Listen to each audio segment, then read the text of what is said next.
Bonjour à tous, bienvenue à notre culte du 20 juin 2021. Et pour commencer ce temps ensemble, nous allons chanter un premier cantique, qui est le numéro 55 dans nos recueils. Dieu lui-même, au mystère, descendant sur la terre, a voulu se vêtir de notre infirmité. Et nous connaissons le refrain, nous dirons son amour pendant l'éternité. Chantons donc ce cantique. Cantique numéro 55. Dieu lui-même au mystère, descendant sur la terre, a voulu se vêtir de notre infirmité. Chétif et misérable, il naît dans une étable. Nous dirons son amour pendant l'éternité. Nous dirons son amour pendant l'éternité. Sur une croix infâme, voyez-le rendre l'âme de ses propres bourreaux, portant l'iniquité. Pour briser notre chaîne, il subit notre peine. Nous dirons son amour pendant l'éternité.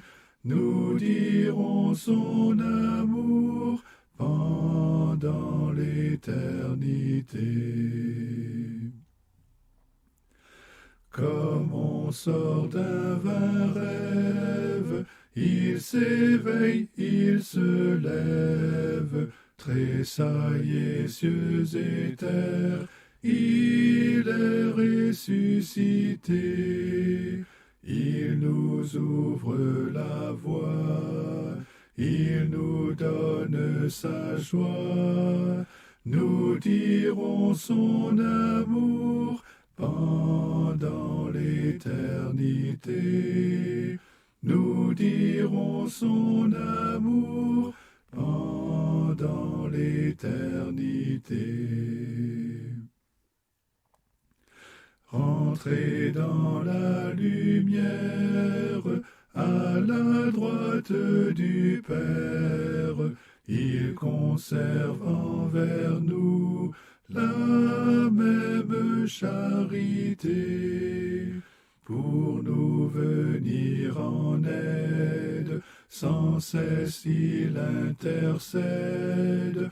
Nous dirons son amour pendant l'éternité. Nous dirons son amour pendant l'éternité.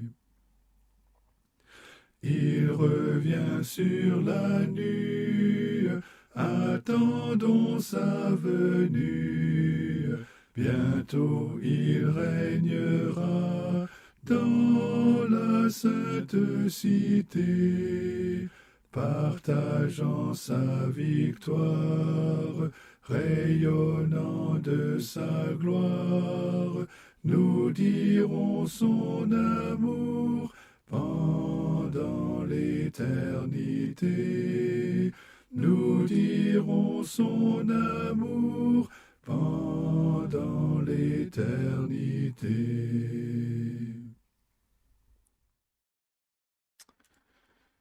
Je vous invite maintenant à nous tourner vers Dieu dans la prière. Prions. Notre Dieu, notre Père céleste, comme nous venons de le chanter, nous voulons déclarer ton amour pendant l'éternité. Nous sommes émerveillés quand nous considérons l'amour que tu nous as manifesté. Nous étions par nature des enfants de colère, comme les autres. Nous n'avions aucun intérêt pour toi. Nous ne vivions que pour nous-mêmes. et nous ne méritions que ta colère juste et sainte à cause de nos péchés. Mais tu nous as cherchés, tu nous as amenés à toi, tu nous as réconciliés avec toi, tu nous as donné la paix avec toi par la foi en ton Fils Jésus-Christ, notre substitut, notre Sauveur. Il a tout accompli à notre place. Il a satisfait toutes tes exigences. Et tu nous as fait entrer dans une intimité avec toi. De rebelles que nous étions, tu as fait de nous tes enfants. Et tu nous as donné cette liberté de venir devant toi en toute simplicité, avec le respect de la créature devant son Créateur, et la liberté d'un enfant de son Père. Et quelle liberté! Aucun ange ne peut t'appeler Père. Ils sont pourtant dans ta présence. Ils te servent parfaitement. Et ils se voilent la face, tellement tu es pur, tellement tu es saint, tellement tu es glorieux. Mais en Jésus-Christ, nous venons devant toi sans crainte, parce que tu nous as couverts de la justice parfaite de ton Fils. Et tu déclares dans ta parole qu'il n'y a plus de condamnation pour ceux qui sont en Jésus-Christ. Et c'est lavé par son sang, né de la vie éternelle, que nous dirons ton amour pendant l'éternité. Nous chanterons cet amour pendant l'éternité. Tu nous as aimés depuis toujours. Tu nous as séparés du monde et tu nous as manifesté ton amour en nous appelant à toi. Et tu continues de nous manifester ton amour, jour après jour. Te remercions pour la façon dont tu nous as conduits à nous rencontrer, à vivre la réalité de la communion fraternelle, même si aujourd'hui nous sommes encore éloignés. Mais tu nous as fait connaître la réalité de ce lien qui nous unit en Christ. Nous te bénissons pour tous ces moments où tu nous appelles à nous retrouver grâce à ces moyens modernes de communication pour te louer, pour t'adorer, pour être enseigné, instruit par toi. Nous te bénissons pour ta fidélité. Tu as promis d'être avec tes enfants et nous te louons pour la réalité de ta promesse. Même si parfois nous ne comprenons pas pourquoi tu nous fais traverser par telle ou telle épreuve. Mais tu déclares dans ta parole que tu fais concourir toutes choses au bien de ceux qui t'aiment. Et tu nous rappelles par différents moyens que nous ne sommes que de faibles créatures, que nous ne maîtrisons pas ce qui se passe dans nos vies, même si parfois nous aimerions le penser. Tu nous rappelles que nous ne sommes que poussière, que nous ne sommes en vie que par ta bonté, que par ta grâce. Donne-nous d'être conscients de cette faiblesse et que la réalisation de notre faiblesse fortifie notre foi en toi, qu'elle nous pousse à crier encore plus à toi, à dépendre de toi chaque jour, à chaque heure, parce que nous ne pouvons pas vivre sans toi.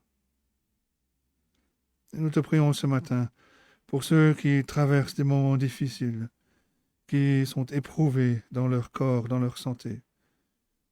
Nous te prions en particulier pour Sylvie, pour Hans et toute la famille, te demandant de leur donner force et courage pour affronter cette épreuve. Soutiens en particulier notre sœur qui va connaître ce traitement et les conséquences. Donne-lui la force de lever les yeux vers toi, de trouver en toi la paix de son cœur. Entoure aussi Hans et les enfants. Tu sais combien ils ont besoin de Sylvie. Ô notre Dieu, ces épreuves ne remettent pas en question ton amour, parce que nous méritons bien plus que ces épreuves, aussi difficiles soient-elles. Mais combien certaines épreuves sont difficiles. Viens à notre secours, viens au secours de notre foi, et glorifie ton Fils au milieu et au travers de cette épreuve. Ô Père, que nous puissions voir les larmes de tristesse se transformer en larmes de joie. Oui, Père, que même dans cette épreuve, nous puissions, avec l'apôtre Paul, nous réjouir toujours dans le Seigneur. Et donne sagesse à l'équipe médicale. Donne la paix à tes enfants, cette paix que le monde ne connaît pas. Et maintenant, notre Dieu, viens bénir ces instants. Viens nous conduire pendant ce culte, pendant ce temps ensemble. Rends-nous attentifs aux paroles des cantiques. Rends-nous attentifs à ta parole. Glorifie ton Fils au milieu de ton peuple. Bénis ton héritage. Et reçois toute la louange et l'adoration de nos cœurs. Nous te le prions. Au nom de notre Seigneur et Sauveur Jésus-Christ. Amen.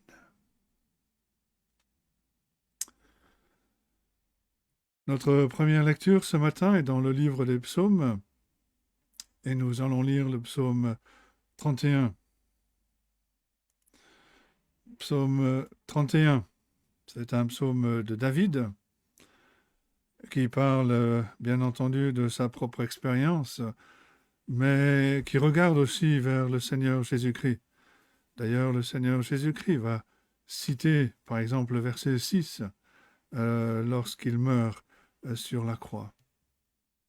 Et dans son commentaire, le Bulletin du roi, publié chez Europresse, le prédicateur, le pasteur Charles Spurgeon, au XIXe siècle, écrit ceci, je vais citer trois extraits de ce qu'il dit. Tout d'abord, il dit ceci: en dépit de toutes les circonstances affligeantes, la foi de David tenait bon et ne se détournait pas de son objet. Quelle merveilleuse dimension du salut! Tant que le bouclier de notre foi est sûr, le résultat final ne fait pas de doute, bien que le combat soit difficile. La deuxième citation: celui qui détermine souverainement la destinée des hommes tient en son pouvoir tous les éléments de notre vie. Il ne nous abandonne pas sur l'océan du sort, mais une sagesse infinie nous guide vers le port que nous désirons. La Providence fournit un doux oreiller pour la tête remplie d'anxiété, ainsi qu'un calmant pour le cœur habité par le souci. La troisième citation: Dieu est fidèle, et il ne fera pas défaut au moindre de ses enfants. Pourquoi craindre alors? Lisons donc le psaume 31, et voici la parole de Dieu. Au chef des chantres, un psaume de David. Éternel, je cherche en toi mon refuge, que jamais je ne sois confondu. Délivre-moi dans ta justice. Incline vers moi ton oreille. Hâte-toi de me secourir. Sois pour moi un rocher protecteur, une forteresse, où je trouve mon salut. Car tu es mon rocher, ma forteresse, et à cause de ton nom tu me conduiras, tu me dirigeras. Tu me feras sortir du filet qu'ils m'ont tendu, car tu es mon protecteur. Je remets mon esprit entre tes mains. Tu me délivreras, Éternel, Dieu de vérité. Je hais ceux qui s'attachent à de vaines idoles, et je me confie en l'Éternel. Je serai par ta grâce dans l'allégresse et dans la joie. Car tu vois ma misère, tu sais les angoisses de mon âme, et tu ne me livreras pas aux mains de l'ennemi. Tu mettras mes pieds au large. Aie pitié de moi, Éternel, car je suis dans la détresse. J'ai le visage, l'âme et le corps usés par le chagrin. Ma vie se consume dans la douleur et mes années dans les soupirs. Ma force est épuisée à cause de mon iniquité et mes os dépérissent. Tous mes adversaires m'ont rendu un objet d'opprobre, de grand opprobre pour mes voisins et de terreur pour mes amis. Ceux qui me voient dehors s'enfuient loin de moi. Je suis oublié des cœurs comme un mort, je suis comme un vase brisé. J'apprends les mauvais propos de plusieurs, l'épouvante qui règne alentour, quand ils se concertent ensemble contre moi et complotent de m'ôter la vie. Mais en toi je me confie, ô Éternel. Je dis, tu es mon Dieu. Mes destinées sont dans ta main. Délivre-moi de mes ennemis et de mes persécuteurs. Fais luire ta face sur ton serviteur. Sauve-moi par ta grâce. Éternel, que je ne sois pas confondu quand je t'invoque, que les méchants soient confondus, qu'ils descendent en silence au séjour des morts, qu'elles deviennent muettes les lèvres menteuses qui parlent avec audace contre le juste, avec arrogance et dédain. Oh, combien est grande ta bonté, que tu tiens en réserve pour ceux qui te craignent, que tu témoignes à ceux qui cherchent en toi le refuge, à la vue des fils de l'homme. Tu les protèges sous l'abri de ta face contre ceux qui les persécutent. Tu les protèges dans ta tente contre les langues qui les attaquent. Béni soit l'Éternel, car il a signalé sa grâce envers moi, comme si j'avais été dans une ville forte.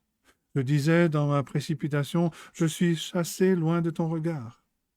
Mais tu as entendu la voix de mes supplications quand j'ai crié vers toi. Aimez l'Éternel, vous qui avez de la piété. L'Éternel garde les fidèles et il punit sévèrement les orgueilleux. Fortifiez-vous et que votre cœur s'affermisse, vous tous qui espérez en l'Éternel. Et c'est la parole de Dieu. Nous allons chanter un autre cantique qui est le numéro 315. Cantique numéro 315 dans nos recueils. Quel repos céleste, Jésus, d'être à toi. Cantique numéro 315. Quel repos céleste, Jésus, d'être à toi pour la mort et la vie, dans les jours mauvais, de chanter avec foi, tout est bien, ma paix est infinie. Quel repos, quel repos, quel repos, quel repos, quel repos, quel céleste repos. Quel repos céleste, mon fardeau n'est plus, libre par le sang du calvaire, tous mes ennemis, Jésus les a vaincus, gloire et louange à Dieu notre Père.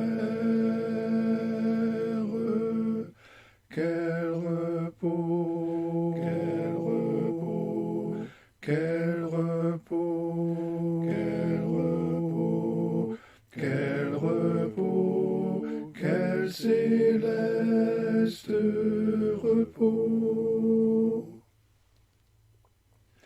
Quel repos céleste, tu conduis mes pas, tu me combles de tes richesses, dans ton grand amour, chaque jour tu sauras déployer envers moi tes tendresses. Quel repos, quel repos, quel repos, quel repos, quel repos, quel céleste repos.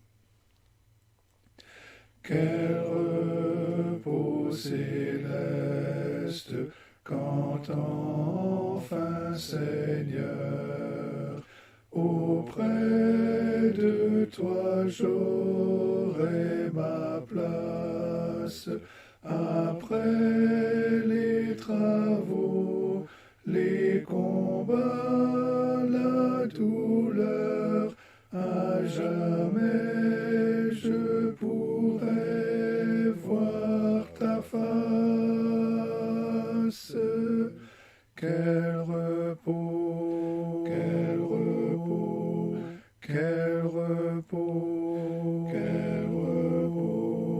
Quel repos, quel céleste repos.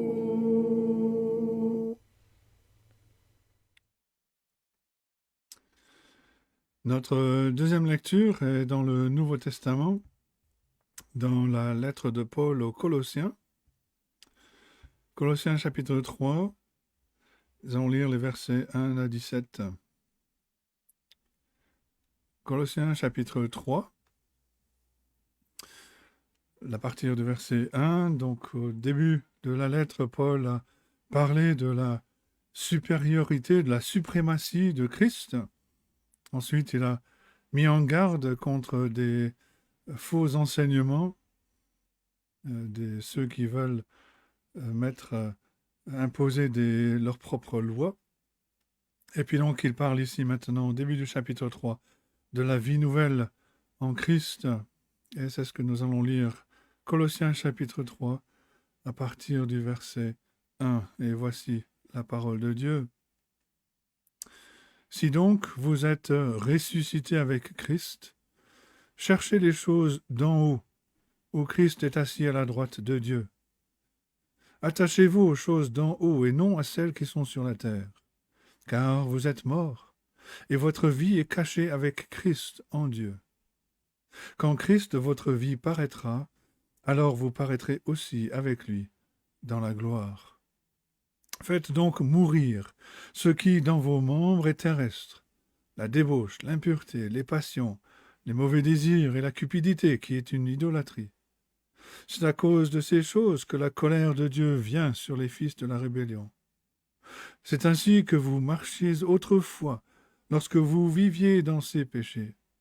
Mais maintenant, renoncez à toutes ces choses, à la colère, à l'animosité, à la méchanceté, à la calomnie, aux paroles équivoques qui pourraient sortir de votre bouche. Ne mentez pas les uns aux autres, vous étant dépouillés du vieil homme et de ses œuvres, et ayant revêtu l'homme nouveau qui se renouvelle dans la connaissance, selon l'image de celui qui l'a créé. Il n'y a ici ni grec, ni juif, ni circoncis, ni incirconcis, ni barbare, ni scythe, ni esclave, ni libre, mais Christ est tout et en tous. Ainsi donc, comme des élus de Dieu, saints et bien-aimés, revêtez-vous de sentiments de compassion, de bonté, d'humilité, de douceur, de patience. Supportez-vous les uns les autres, et si l'un a sujet de se plaindre de l'autre, pardonnez-vous réciproquement. De même que Christ vous a pardonné, pardonnez-vous aussi. Mais par-dessus toutes ces choses, revêtez-vous de l'amour qui est le lien de la perfection, et que la paix de Christ, à laquelle vous avez été appelés pour former un seul corps, règne dans vos cœurs. Et soyez reconnaissants. Que la parole de Christ demeure en vous dans toute sa richesse.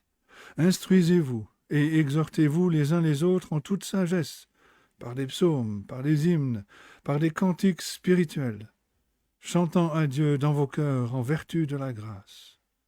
Et quoi que vous fassiez, en parole ou en œuvre, faites tout au nom du Seigneur Jésus, en rendant par lui des actions de grâce à Dieu le Père. Et jusque-là, la lecture de la parole de Dieu. Que Dieu bénisse la lecture de sa parole à nos cœurs. Avant de passer au message, nous allons chanter un troisième cantique, qui est le numéro 261 dans nos recueils. 261. J'ai soif de ta présence, divin chef de ma foi.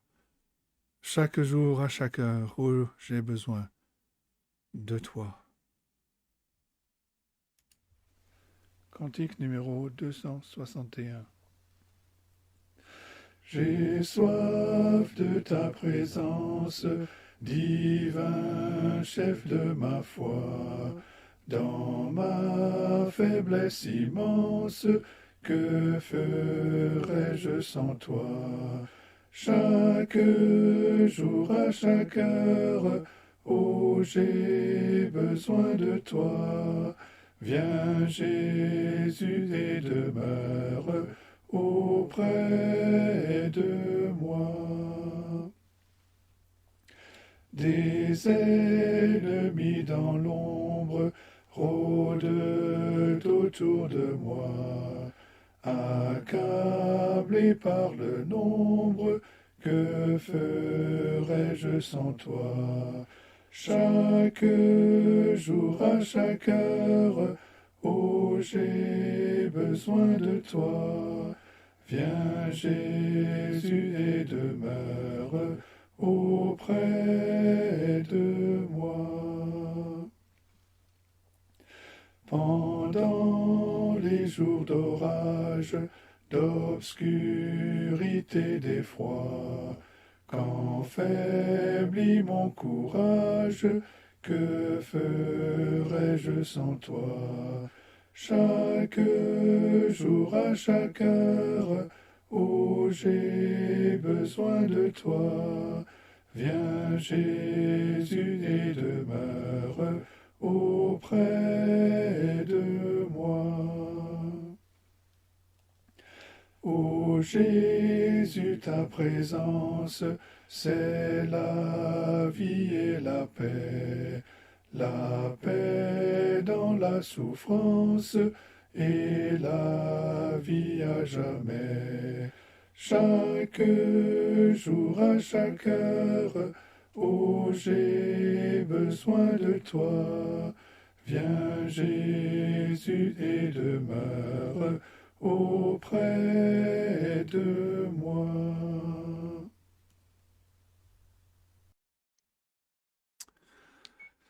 Bien, je vous invite à ouvrir la parole de Dieu dans le livre des Juges. Juges chapitre 8, verset 22 jusqu'à la fin du chapitre. Nous continuons notre série dans ce livre des Juges et nous arrivons à la fin de la vie de Gédéon. Juges chapitre 8, à partir du verset 22. Et voici la parole de Dieu.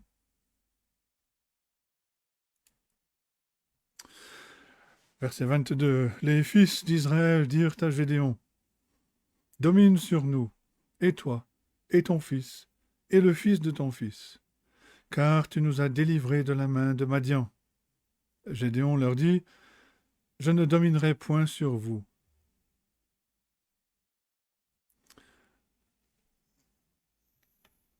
Et mes fils ne domineront point sur vous. C'est l'Éternel qui dominera sur vous. » Gédéon leur dit, « J'ai une demande à vous faire. Donnez-moi chacun les anneaux que vous avez eus pour butin. » Les ennemis avaient des anneaux d'or, car ils étaient ismaélites. Ils dirent, « Nous les donnerons volontiers. » Et ils étendirent un manteau sur lequel chacun jeta les anneaux de son butin. Le poids des anneaux d'or que demanda Gédéon fut de 1700 cycles d'or, sans les croissants, les pendants d'oreilles et les vêtements de pourpre que portaient les rois de Madian, et sans les colliers qui étaient au cou de leurs chameaux. Gédéon en fit un éphod, et il le plaça dans sa ville Ophra, où il devint l'objet des prostitutions de tout Israël. Et il fut un piège pour Gédéon et pour sa maison. Madian fut humilié devant les enfants d'Israël, et il ne leva plus la tête. Et le pays fut en repos pendant 40 ans, durant la vie de Gédéon. Jérubal, fils de Joas, s'en retourna et demeura dans sa maison. Gédéon eut 70 fils issus de lui, car il eut plusieurs femmes. Sa concubine, qui était à Sichem, lui enfanta aussi un fils à qui on donna le nom d'Abimélec. Gédéon, fils de Joas, mourut après une heureuse vieillesse, et il fut enterré dans le sépulcre de Joas, son père, à Ophra, qui appartenait à la famille d'Abiézer. Lorsque Gédéon fut mort, les enfants d'Israël recommencèrent à se prostituer au Baal, et ils prirent Baal-Bérith pour leur Dieu. Les enfants d'Israël ne se souvinrent point de l'Éternel, leur Dieu, qui les avait délivrés de la main de tous les ennemis qui les entouraient.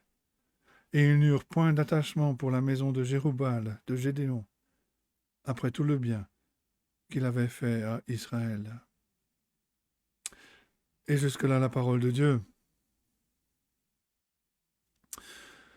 Dieu a un principe général, un principe primordial pour son peuple, qui met tous les autres commandements à leur place. Il a dit aux Israélites un peu plus tôt dans leur histoire, en Deutéronome 10, verset 12, Maintenant, Israël, que demande de toi l'Éternel ton Dieu, si ce n'est que tu craignes l'Éternel ton Dieu, afin de marcher dans toutes ses voies, d'aimer et de servir l'Éternel ton Dieu de tout ton cœur et de toute ton âme. Et à cette même période de l'histoire d'Israël, Dieu leur a donné tout un ensemble de lois, des commandements multiples qu'il voulait que le peuple garde. Le Seigneur Jésus a cité ce même commandement quand un docteur de la loi lui a demandé quel était le plus grand commandement de la loi.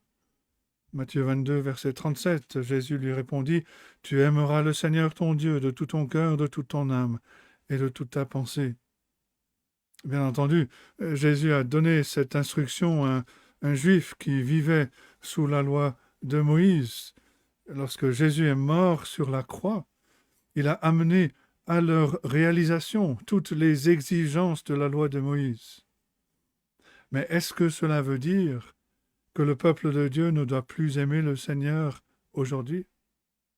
Bien sûr que non. Ceux que le Seigneur Jésus a délivrés de l'emprise du péché par son sacrifice sont redevables du même amour spécial envers lui que l'amour qui était exigé par la loi de Dieu. L'apôtre Paul écrit en 2 Corinthiens 5, verset 14, « Car l'amour de Christ nous presse, parce que nous estimons que si un seul est mort pour tous, tous donc sont morts. » 2 Corinthiens 5, verset 14. C'est l'amour de Christ qui nous contraint, qui nous motive, qui nous pousse dans nos plans, dans nos désirs, dans nos actions dans la vie. Cela peut dire que c'est l'amour de Christ pour nous qui nous presse. Mais cela peut aussi dire que c'est notre amour pour Christ qui nous presse. Et comparé au grand commandement d'aimer Dieu de tout notre cœur, on peut facilement conclure que d'une façon similaire, notre amour pour Christ nous garde dans une communion avec lui. Et ce principe primordial est d'une importance capitale parce que la vie nous offre tellement de distractions. Il est tellement facile pour nous de nous focaliser sur autre chose, même des choses qui sont bonnes en elles-mêmes, jusqu'à négliger notre amour et notre communion avec Christ. Et quand nous devenons aussi distraits, nous ne sommes plus tellement soucieux d'obéir à Christ. Et nous nous éloignons naturellement de toutes sortes de péchés qui deviennent douloureux. Si le Seigneur, dans sa grâce, ne nous arrête pas dans notre rébellion, nous allons vers un désastre spirituel terrible, qui pourrait même se terminer en désastre physique. Et c'est ce qui est arrivé à Gédéon et aux siens. Dieu, par amour, nous l'avons vu, a délivré son peuple de ses ennemis d'une manière miraculeuse. Et dans la foulée de la délivrance que Dieu leur a accordée, Gédéon a conduit le peuple à faire quelque chose qui peut sembler innocent au début. Mais avec le temps, cette chose d'apparence innocente est devenue une distraction, de sorte que le peuple d'Israël est retourné se vautrer dans le péché, d'où l'Éternel les avait délivrés. Et nous devons donc apprendre de leurs erreurs et saisir l'importance de continuer à aimer le Seigneur à chaque instant. Premier grand point, une proposition innocente. On pourrait presque rajouter un point d'interrogation. Est-ce qu'elle est vraiment innocente? À partir du verset 22. Oui, l'Éternel est notre roi et il utilise des gouvernants humains pour nous diriger. Et des guerriers qui connaissent le succès font de bons gouvernants, n'est-ce pas? C'est ce que pensaient les Israélites, verset 22. Les hommes d'Israël dirent à Gédéon, « Domine sur nous, et toi et ton fils, et le fils de ton fils, car tu nous as délivrés de la main de Madian. » Il y a quelque chose dans la nature humaine qui considère qu'un guerrier qui connaît le succès doit être un bon candidat pour être roi ou gouverneur. C'est peut-être l'évidence du courage ou la capacité à enrôler les autres ou la sagesse dans la planification en vue de remporter un succès. Dans beaucoup de pays, on admire ceux qui ont combattu, qui ont remporté des victoires pour défendre leur pays. Et donc pas surprenant de voir ces Israélites se rassembler autour de Gédéon, ce vaillant héros de guerre, pour lui demander d'établir une dynastie qui régnerait sur Israël. Ces personnes étaient sans doute des représentants des diverses tribus qui avaient été délivrées des incursions de Madian. Et à la surface, leur offre semble être quelque chose de noble. D'après le texte, personne n'a en fait suggéré que Gédéon règne en tant que roi. Tout le monde était supposé savoir que Dieu était roi. Et de plus, nous savons que Dieu n'allait pas donner de roi à Israël avant 150 ans, avec Saül. Et cependant, tout au sujet de cette offre que ces hommes font à Gédéon parle de règne, parle de royauté. Même s'ils ne demandent pas à Gédéon d'être leur roi, tout ce qu'ils disent parle de règne et de royauté. Le peuple offre une règle générationnelle qui exige que Gédéon, ses fils et même ses petits-fils règnent sur eux. Et manifestement, leur conception de royauté est déterminée par ce qu'avaient fait leurs voisins païens depuis longtemps. Israël n'avait pas de roi, et l'auteur nous le répète. Ils ne cessaient de tomber dans le péché. Peut-être que s'ils avaient un roi comme leurs voisins, les choses seraient différentes. Peut-être pas, parce que les voisins ne donnaient pas l'impression d'être des saints. Et même si le peuple n'a pas demandé à Gédéon d'être le roi, ils ont quand même proposé de le suivre s'il devenait leur gouverneur, leur dirigeant. Cette offre était simplement une récompense pour les grands exploits accomplis par Gédéon, mais ça, en tant que tel, révèle un mauvais esprit, un cœur distrait chez le peuple. Ils ont demandé à Gédéon de régner sur eux, car tu nous as délivrés de la main de Madian, verset 22, à la fin du verset 22. Alors il est vrai que c'est Gédéon qui a appelé les soldats à la bataille, que c'est Gédéon qui leur a montré ce plan bizarre pour gagner la bataille. C'est Gédéon qui les a amenés à la victoire. C'est Gédéon qui a puni les chefs de Madian à Sukkot, qui a tué les habitants de Pénuel. C'est Gédéon qui a tué les 2 rois de Madian. Oui, c'est bien Gédéon qui semble être au centre de toute l'attention ici. Mais quand le peuple a mis l'accent sur le serviteur de l'Éternel, il est arrivé à une mauvaise conclusion. Ce n'est pas Gédéon qui a accompli ces choses aussi grandioses. C'est Dieu, l'Éternel, Dieu seul, qui a remporté la victoire sur l'armée immense de Madian. Et en fait, Dieu, qui connaît la tendance de l'homme à exalter d'autres hommes, a beaucoup fait pour éviter cette conclusion. Rappelez-vous, quand Dieu a rétréci l'armée de Gédéon, chapitre 7, verset 2, l'Éternel dit à Gédéon, le peuple que tu as avec toi est trop nombreux pour que je livre Madian entre ses mains. Il pourrait en tirer gloire contre moi et dire, c'est ma main qui m'a délivré. Pourtant, c'est exactement ce qui est arrivé. Comment cela?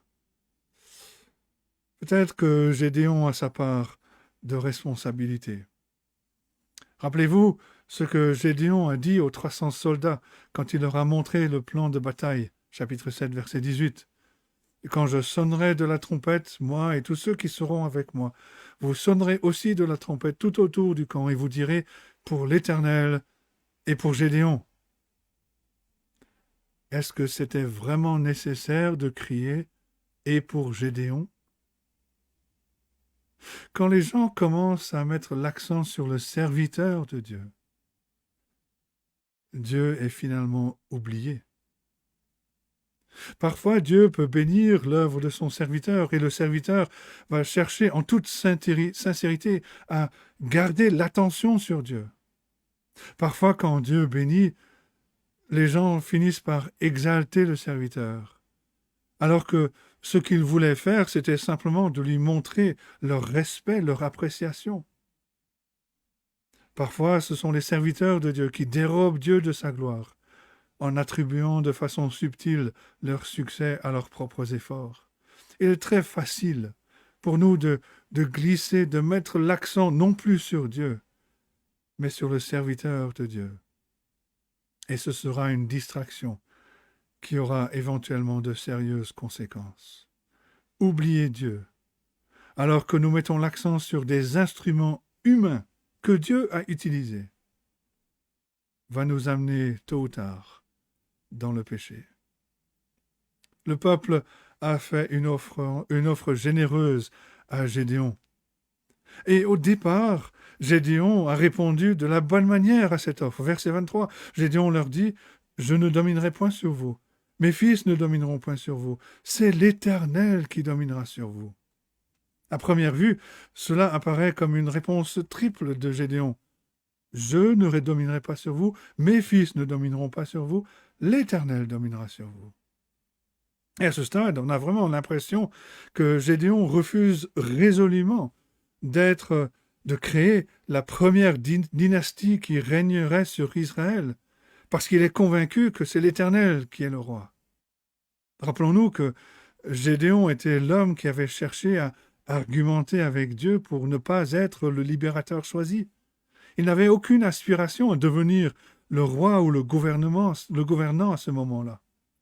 Dans son parcours, il a appris des leçons incroyables au sujet de la foi dans son cheminement avec Dieu. Oui, Gédéon est un serviteur de Dieu humble et sincère. Mais on sait aussi, à partir de cette histoire, qu'il y a d'autres situations qu'il faut prendre en compte. Est-ce que Gédéon a démontré une vengeance personnelle contre les habitants de Sukkot et de Pénuel?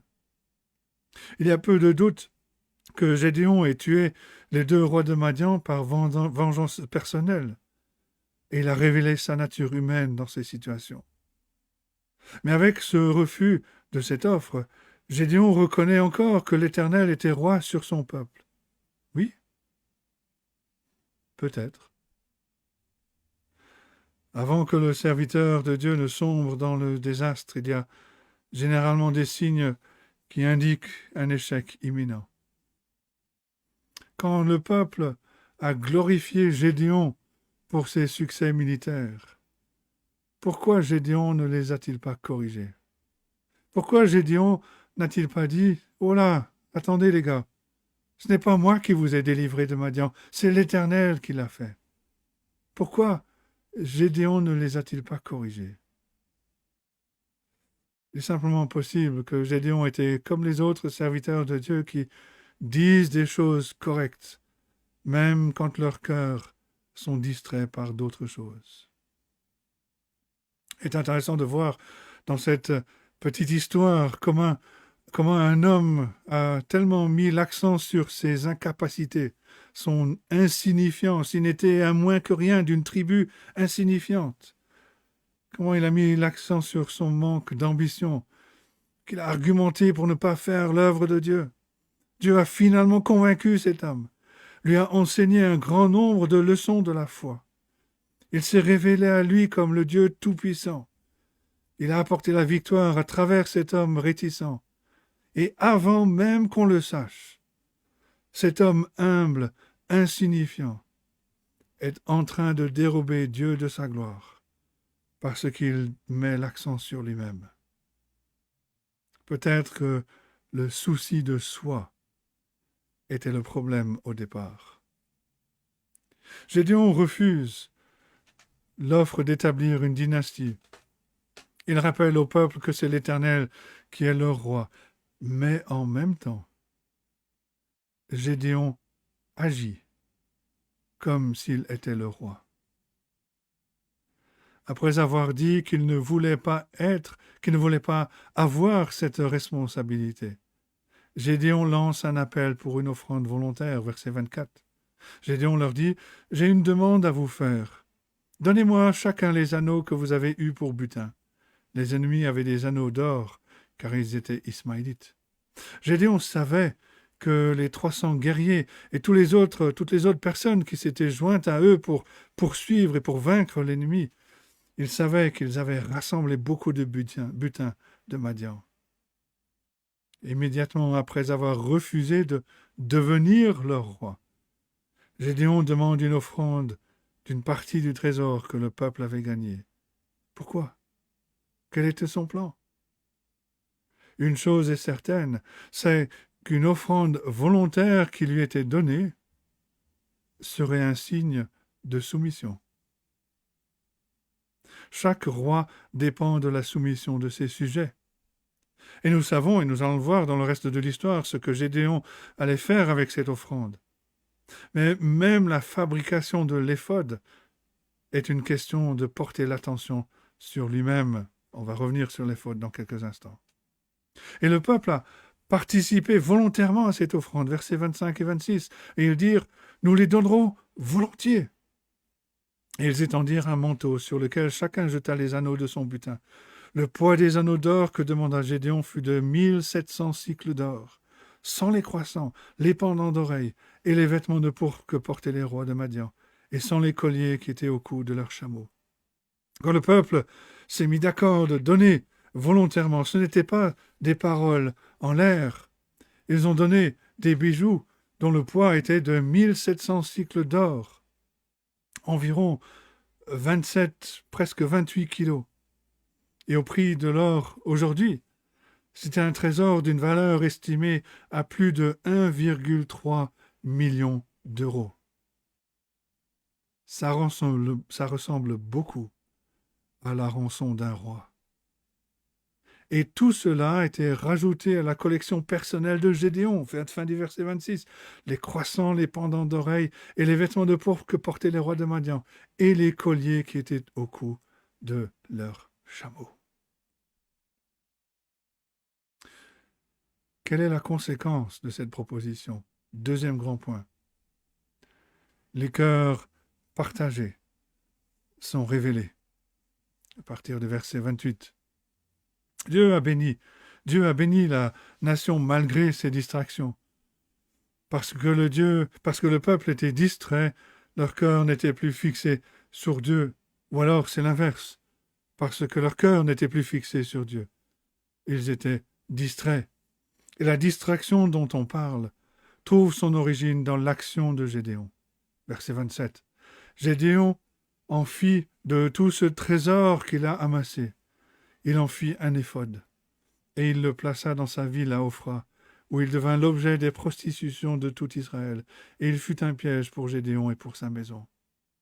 L'éphod était quelque chose de bien connu parmi le peuple d'Israël.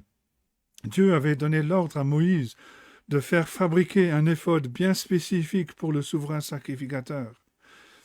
Il devait être tissé dans un matériau spécial, avec de belles couleurs, et même inclure l'or.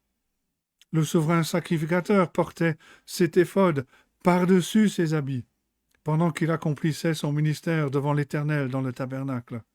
Les noms de chaque tribu d'Israël étaient inscrits sur l'éphod. Et sur le devant, il y avait aussi une poche qui contenait l'Urim et le Tumim, que le souverain sacrificateur utilisait dans certaines circonstances bien spéciales pour déterminer quelle était la volonté de Dieu. On n'est pas sûr si c'était des pierres ou des pièces que le souverain sacrificateur lançait, et en fonction de comment elles tombaient, il avait la réponse, qu'elle était positive ou négative. Et il considérait que c'était la réponse venant de Dieu. Mais qu'est-ce que Gédéon allait faire avec cet éphod? Est-ce qu'il avait l'intention d'avoir un ministère de sacrificateur en même temps que de gouverner sur le peuple? L'éphod était aussi utilisé dans les pratiques religieuses des païens. Des hauts dignitaires, des officiels, parfois des rois, portaient des éphods à des moments des fêtes religieuses, des fêtes nationales. et les dirigeants des religions païennes allaient revêtir un éphod quand ils adoraient ou quand ils offraient des sacrifices à leurs faux dieux. Mais la pire pratique était de localiser l'éphod dans un endroit bien précis, où très souvent l'éphod recouvrait une idole, recouvrait la représentation d'un faux dieu. Et Gédéon plaça cet éphod dans sa ville, qui est devenue un lieu de culte rival au tabernacle. Gédéon voulait que le peuple vienne vers lui pour trouver conseil, pour voir sa ville comme étant le lieu où l'on pouvait trouver Dieu, alors que Dieu rencontrait son peuple au tabernacle. Gédéon a utilisé Dieu pour consolider sa position, plutôt que d'utiliser sa position pour servir et être utilisé par Dieu. Le résultat, on le lit au verset 27. L'éphod devint l'objet des prostitutions de tout Israël. Et cette expression décrit souvent le peuple d'Israël qui renie Dieu, qui renie l'Éternel pour courir après les idoles et après les faux dieux. C'est devenu un piège pour Gédéon et pour sa famille. Cela nous pousse à nous demander si Gédéon n'a pas rebâti l'idole de Baal qu'il avait détruite au début de l'histoire. Ophra, la ville, est devenue un centre pour le faux culte en Israël.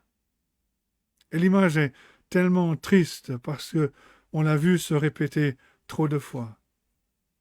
Quelqu'un visiblement vient au Seigneur Jésus par la foi, confesse ses péchés, se repent, mais avec le temps, cette personne ne se concentre plus sur Dieu, elle ne marche plus dans une communion avec le Seigneur, et le péché redevient le maître. L'apôtre Paul décrit le problème dans des termes, l'apôtre Pierre, décrit ce problème dans des termes assez crus, 2 Pierre 2, verset 22. Il leur est arrivé ce que dit un proverbe vrai. Le chien est retourné à ce qu'il avait vomi, et la truie lavée s'est vautrée dans le bourbier. 2 Pierre 2, verset 22. Et pourtant, au milieu de ce contexte de tous ces échecs de la part des hommes, Dieu a donné la paix et le repos au pays. Verset 28. Madian fut humilié devant les enfants d'Israël, et il ne leva plus la tête. Et le pays fut en repos pendant 40 ans, durant la vie de Gédéon. Mais cette paix était compromise. C'était une paix sans le véritable culte de Dieu, sans obéissance. Ces paroles nous rappellent que Dieu est incroyablement patient. Mais cependant, Dieu met des limites sur le temps qu'il endurera la rébellion de son peuple. C'est la dernière référence dans le livre des Juges où on lit que Dieu a donné une période de repos au peuple. La dernière référence dans tout le livre. Le cycle de péché, oppression, conviction, conversion, repentance, de crier à Dieu, de connaître la délivrance, de connaître le repos et de retomber dans le péché. C'est un cycle qui ne fait que mener vers le bas dans la désintégration spirituelle. Et la fin de cette désintégration spirituelle ne sera douloureusement évidente quand on étudiera l'histoire du Lévite qui découpa le corps de sa concubine pour envoyer les différents morceaux dans tout le pays. Juges, chapitre 19. À quelle distance se trouve notre monde occidental d'une telle anarchie, étant donné que nous continuons de rejeter Dieu, d'adorer les faux dieux de notre imagination? Est-ce que nous connaissons quelqu'un qui est pris dans ce cycle de désintégration quand on voit le péché qui ruine leur vie, pas après pas? Dieu est patient, n'est-ce pas? La sagesse humaine arriverait à la conclusion que Dieu a béni Gédéon malgré son dévouement un peu mou. Mais en fait, ce qui semble apparaître comme étant la bénédiction de Dieu est en fait le résultat de l'ambition et des efforts de l'homme. Gédéon a manifesté son égocentrisme, il était centré sur lui-même. Il n'y a rien de mal à ce que Gédéon vive dans sa maison, n'est-ce pas? Verset 29. Jérubbal, fils de Joas, s'en retourna et demeura dans sa maison. Mais pourquoi l'auteur a-t-il pris le temps d'énoncer quelque chose d'aussi évident? Gédéon demeura dans sa maison. Tout d'abord, considérez le nom que l'auteur donne ici. Il ne l'appelle pas Gédéon. On se rappelle en Juge 6, verset 32, que Jérubbal veut dire que Baal plaide contre lui. Est-ce que Satan, à travers le faux dieu Baal, était en train de plaider contre Gédéon et de gagner? De plus, c'est le seul endroit où on a l'expression complète Jérubbal, fils de Joas. Ça semble être un nom de roi, la tête d'une dynastie. Dans toute l'histoire, quand Dieu était à l'œuvre pour faire quelque chose de spécial à travers l'homme, il est appelé Gédéon. Mais de cet endroit jusqu'à la fin du chapitre 9, le nom de Jérubbal a des connotations de royauté, de dynastie. Ensuite, la phrase « demeura dans sa maison » veut dire bien plus que l'on imagine. Le mot hébreu pour « demeurer » veut littéralement dire « s'asseoir », être assis. Ce mot est souvent utilisé pour parler du roi qui est assis sur son trône, c'est-à-dire qu'il s'est emparé du règne sur le peuple. On peut conclure très honnêtement que Gédéon s'est détaché de la maison de son père. Il s'est assis en tant que roi dans sa propre maison, à l'endroit où il avait dressé l'objet du faux culte. Ce n'est pas tellement différent de l'image de l'Antichrist en Daniel et dans l'Apocalypse, qui met son image dans le temple de Dieu et s'assoit comme gouverneur pour remplacer Dieu. Et enfin, on peut tous convenir que Gédéon n'avait pas besoin de beaucoup de femmes. Pourtant, verset 30 nous dit « Gédéon eut 70 fils issus de lui, car il eut plusieurs femmes. » Et en fait, la collection de femmes, c'était ce que faisaient les rois. Nous savons d'après la Bible que la plupart des rois dans l'Ancien Testament avaient plusieurs femmes, dans le but d'avoir un grand nombre de fils. Bien entendu, cette pratique était à l'opposé du plan de Dieu et de son commandement pour un homme de n'avoir qu'une seule femme. Et Gédéon, il nous a dit, avait une concubine, verset 31. Sa concubine était à Sichem, lui enfanta aussi un fils, à qui on donna le nom d'Abimélec. Abimélec est cité à cause de tous les ravages qu'il va provoquer en Israël. Mais c'est aussi significatif que le nom d'Abimélec veut dire « mon père est roi ». Et Abimélec va interpréter cette idée de façon littérale et va argumenter quelques années plus tard qu'il avait un droit légitime de reprendre le règne de son père. Juge, chapitre 9, les premiers versets. Et si Gédéon n'était pas en train d'agir comme roi, il n'y avait pas de règne, et donc il n'y avait aucun droit de reprise qui serait valide. Et bien qu'il donne l'impression de rejeter l'offre du peuple de devenir leur roi, Gédéon a agi comme un roi et a enfreint toutes les règles de Dieu en agissant ainsi. Dieu n'a jamais choisi Gédéon pour être roi, mais Dieu avait donné des instructions à Moïse au sujet des directives pour le roi quand il serait temps pour Israël d'en avoir un. Nous lisons cela en Deutéronome 17, des versets 14 à 20. Deutéronome 17, à partir du verset 14, « Lorsque tu seras entré dans le pays que l'Éternel ton Dieu te donne, lorsque tu le posséderas, que tu auras établi ta demeure et que tu diras, je veux mettre un roi sur moi, comme toutes les nations qui m'entourent, tu mettras sur toi le roi que choisira l'Éternel, ton Dieu. Tu prendras un roi du milieu de tes frères, tu ne pourras pas te donner un étranger qui ne soit pas ton frère. Mais qu'il n'ait pas un grand nombre de chevaux, qu'il ne ramène pas le peuple en Égypte pour avoir beaucoup de chevaux, car l'Éternel vous a dit, vous ne retournerez plus par ce chemin-là. Qu'il n'ait pas un grand nombre de femmes, afin que son cœur ne se détourne point, et qu'il ne fasse pas de grands amas d'argent et d'or. Quand il s'assiera sur le trône de son royaume, il écrira pour lui dans un livre une copie de cette loi, qu'il prendra auprès des sacrificateurs les Lévites.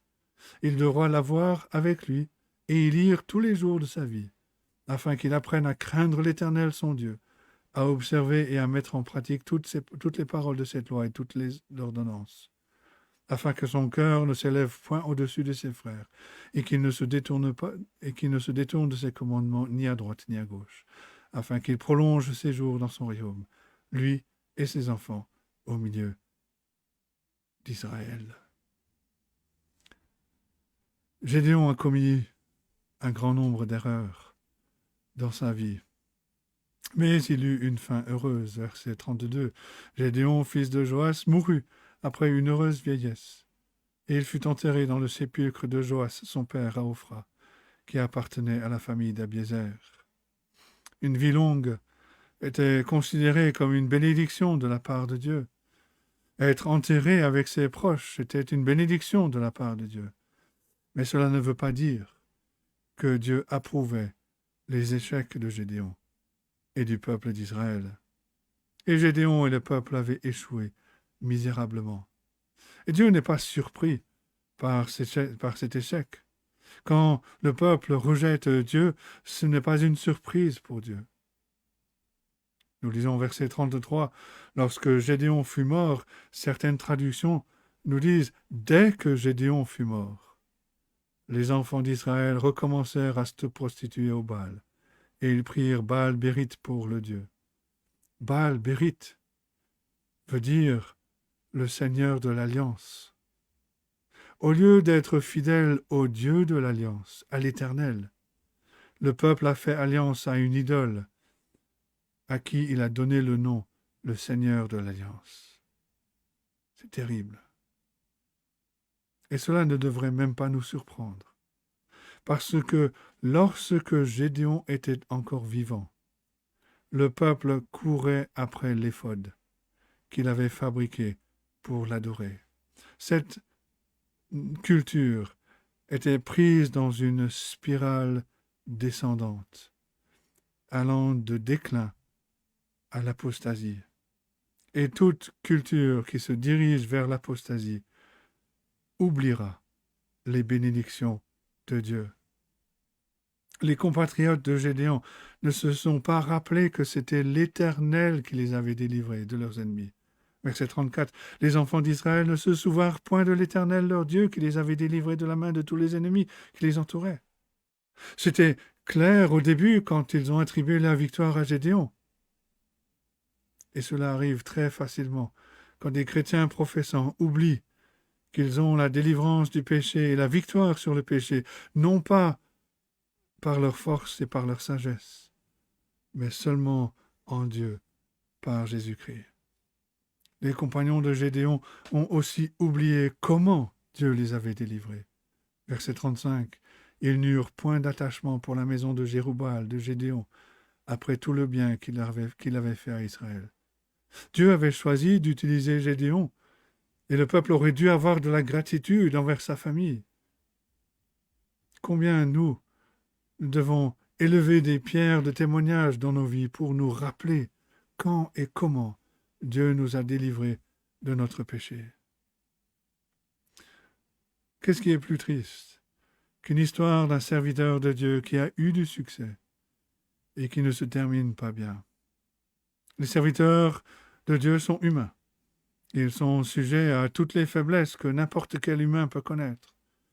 Les faiblesses qui causent l'échec ne peuvent être surmontées que lorsque l'on reste concentré sur Dieu, lorsque les regards sont fixés sur les choses d'en haut et non sur les choses de ce monde. Quand nous établissons des idoles, même si ces idoles s'appellent ministères, quand on établit des idoles, on détournera notre attention de Dieu. On ne sera plus focalisé sur lui. Et ce sera le début de la descente. La distraction mène au désastre. C'est pour ça que l'apôtre Paul exhorte dans ce passage que nous avons lu au Colossiens chapitre 3. Si donc vous êtes ressuscité avec Christ, cherchez les choses d'en haut, où Christ est assis à la droite de Dieu. Attachez-vous aux choses d'en haut et non à celles qui sont sur la terre, car vous êtes morts, votre vie est cachée avec Christ en Dieu. Et quand Christ, votre vie, paraîtra, alors vous paraîtrez aussi avec lui dans la gloire. Colossiens 3, versets 1 à 4. C'est aussi une bénédiction pour nous de pouvoir regarder à celui dont chaque juge est une ombre, pour voir comment il a utilisé sa position. Et contrairement à Gédéon, Jésus avait tous les droits d'exiger qu'on le serve comme roi. Contrairement à Gédéon, Jésus est le tabernacle. Il est l'habitation ultime de Dieu sur terre. Mais il a résisté à la tentation de régner avec puissance sur les nations, parce qu'il n'était pas venu pour servir. Il n'est pas venu pour être servi, mais pour servir et donner sa vie en rançon pour beaucoup. Il nous a rachetés de nos réactions auto-honorantes face au succès. Il nous a rachetés de nos réponses auto-haïssantes face à l'échec. Il a utilisé sa position de fils de Dieu pour nous donner la liberté de ne plus rechercher le respect, de ne plus être écrasé par un manque de respect.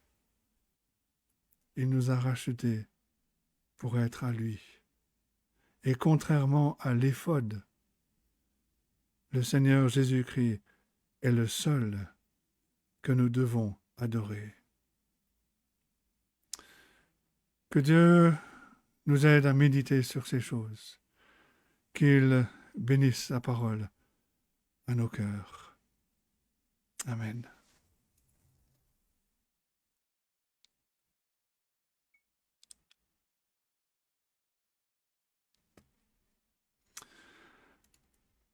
Nous allons chanter pour terminer le cantique numéro 241. Cantique numéro 241. Ô Christ éternel, rocher, je viens en toi me cacher.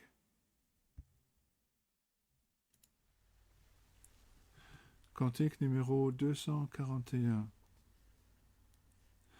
Ô Christ éternel, rocher, je viens en toi me cacher.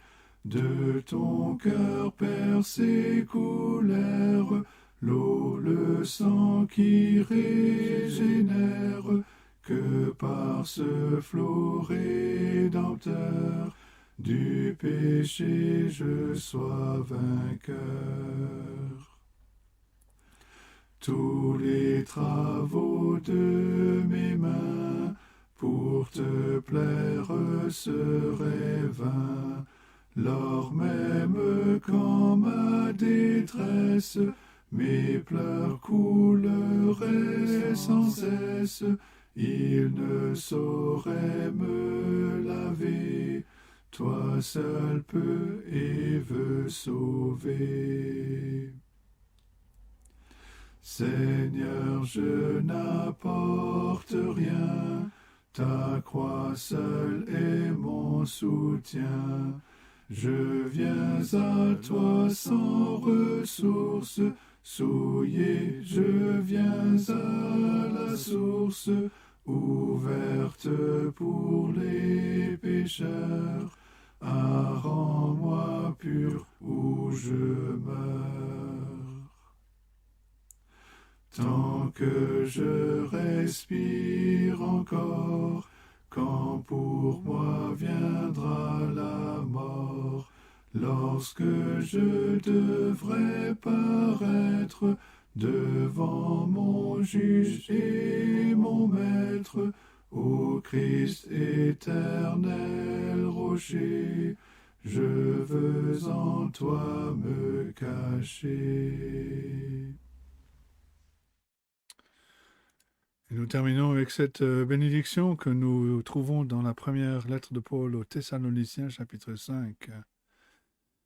Que le Dieu de paix vous sanctifie lui-même tout entier, et que tout votre être, l'esprit, l'âme et le corps soient conservés irréprochables lors de l'avènement de notre Seigneur Jésus-Christ. Celui qui vous a appelé est fidèle, et c'est lui qui le fera. Que la grâce de notre Seigneur Jésus-Christ soit avec vous.